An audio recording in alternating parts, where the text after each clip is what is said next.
লাউ হলো শীতের সবজি। আমাদের বাড়িতে যখন মাছ খুব কম থাকতো তখন এইভাবে আমাদের বাড়িতে লাউ রান্না করতো। প্রথমে পেঁয়াজ ভালো করে লাল লাল করে ভেজে উম, তার মধ্যে লাউ, হলুদ, মরিচ, লবণ, যাবতীয় মশলা দিয়ে লাউটাকে ভালোভাবে কষিয়ে নিত। তারপরে অল্প মাছ থাকাতে অল্প মাছ আর ধনিয়া পাতা সেটাতে দিয়ে দিত।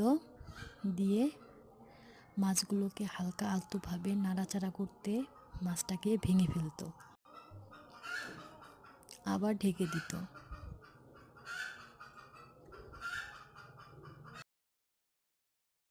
পরিমাণ মতো ঝোলের পানি দিয়ে দিত।